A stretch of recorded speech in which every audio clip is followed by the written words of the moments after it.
Welcome to Fight News Now Extra. I'm John Pollock. We're going to take you through all of today's news stories from the world of mixed martial arts. John Ramdine and Robin Black will be by as we chat the latest on Anthony Pettis as he goes under the knife. Carla Esparza makes some bold accusations towards a fighter, and more in today's headlines.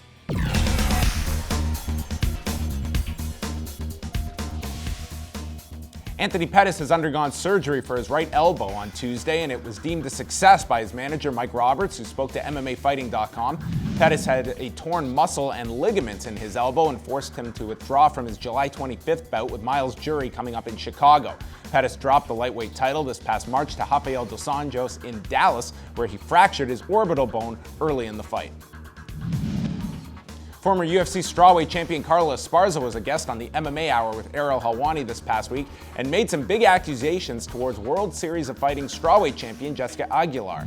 Esparza not only stated she was a cheater, but when pressed if she was referring to performance-enhancing drugs, Esparza says she knows she has used PEDs and that someone personally told Esparza she injected Aguilar with drugs. The two women did fight back in June of 2011 for Bellator, with Aguilar winning by split decision.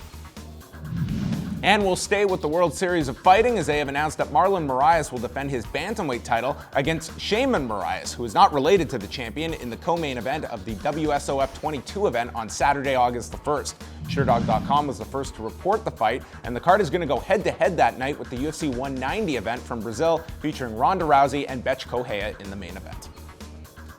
This coming Saturday, it's an early one, 7 a.m. Eastern Time. Tune in for our pre-fight show, getting you set for the card in the Philippines, as the prelims will be airing live here on Fight Network at 8 a.m. Eastern Time, with 4 fights coming your way from the Philippines.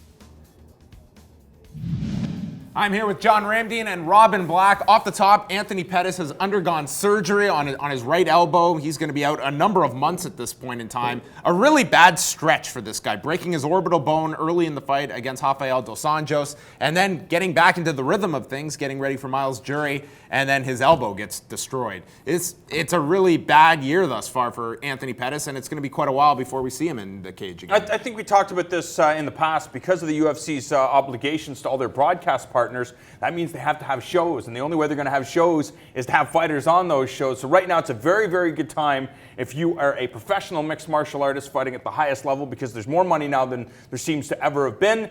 In certain areas. But Anthony Pettis, because of these obligations, that means you're constantly training, you have shows, and you're going to get injured. We've seen it across the board, and it's going to continue to happen. It's also one thing with the Reebok deal that we haven't talked about as much. There is now an incentive to turn around instantly and fight or ignore injuries, because now there's a tiered system where you just want to rack up the fights as quickly as possible, even if your coaches and your body is telling you, hey, I need a break. That's a really interesting point, and maybe as a result, inadvertently, we're going to see even more of these things. Sometimes you look at these guys and with a lot of greatness, and this is true of, Elvis Presley gains 100 pounds and becomes a drug addict. Whatever happens to great stars and great performers, a Dominic Cruz and an Anthony Pettis, whose bodies break down. Cain Velasquez. What could these guys really have accomplished had that not happened? John Jones, for other reasons. Sometimes you really get that feeling of, man, these people are so special. Some of these guys are so special. And it's a shame to wonder what might have been if they didn't go through this kind of stuff. But at the same time, you look at the guys that managed to stay healthy, like George St. Pierre. This is a guy that spent more time in the octagon than anybody else, and I have a feeling he's going to have some serious issues once everything has been wrapped up. So yeah, maybe Ben Henderson. And even St. Pierre, he did go through his issues, whether it be knee injuries, the eye injury, Greg Jackson telling him to take his abductor muscle and hit Thiago Alves over the head with it. But a Ben Henderson, a George St. Pierre, there are guys with a particular style that seem to be able to go without that kind of injury. It would be interesting if we keep looking at the guys who are kind of the Iron Men.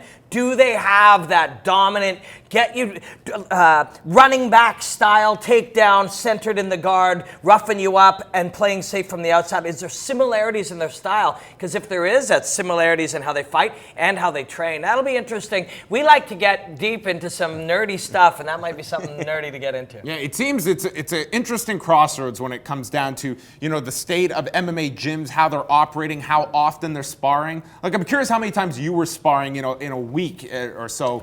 just typically? At the front end, you spar a lot, and once you start to really kind of understand the game and you kind of have a bit of a style, guys in the 6 weeks, smart guys in the 6 weeks out and the 8 weeks out, they'll have one hard sparring session a week and 1 or 2 kind of partial sparring sessions. Huge gloves and padding, or small gloves but no shots to the head, wrestling and takedowns, kind of partial sparring, but 1 heavy, 1 a week in those 8 weeks. And other than that, maybe 1 a month, depending on the fighter, really. But you look at Cain Velasquez, you look at Daniel Cormier, top, and Luke Rockhold, top of the heap guys. Absolute top of the heap. And Cormier stating that me and Cain, we went to war when we sparred. Yeah. And, you know, the extreme is the fact that, hey, you have the results. The results are in the pudding. That's it. Cain Velasquez and Daniel Cormier have certainly succeeded under that formula, but there is a drawback in that Cain Velasquez, where could he be at right now? If we haven't seen him fight since 2013. There's no black and white answer to this. But really, Cain Velasquez believes the secret to his success, of course, is the grind that he learned at Arizona State to push through all the pain in wrestling. But now he attributes his success to the fact that Daniel Cormier pushes him. He said, most of the time that my toughest fight is against Daniel Cormier. Yeah. So I know that when I go into the cage, I'm going to be prepared because Cormier is trying to smash my head in. I think, too, we're going to get out of what was the PED era over the last 5 or 6 years without ever really hearing all of the stories. Yeah. But there would have been guys who most of us could never handle the amount of pace. And there'll be some people at certain gyms that did spar a ton and did recover better and did all that. Now, in this era of having to push PEDs out of whatever percentage of guys used them, they will not be able to anymore. We might see more injuries because of that change in the landscape, too. We also know that people are starting to spar less because of all the head injuries. Do you think that's going to change? We're going to see that across the board? You gotta, I mean, it's so obvious with young people that will do anything to win and anything for greatness and anything for victory and fame and fortune.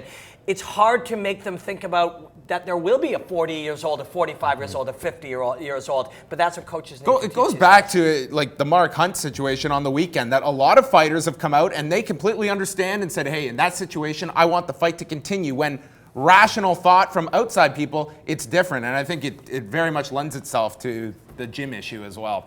For Robin Black, he is John Ramdy, and I'm John Pollock. Stay tuned for more of Fight News Now Extra.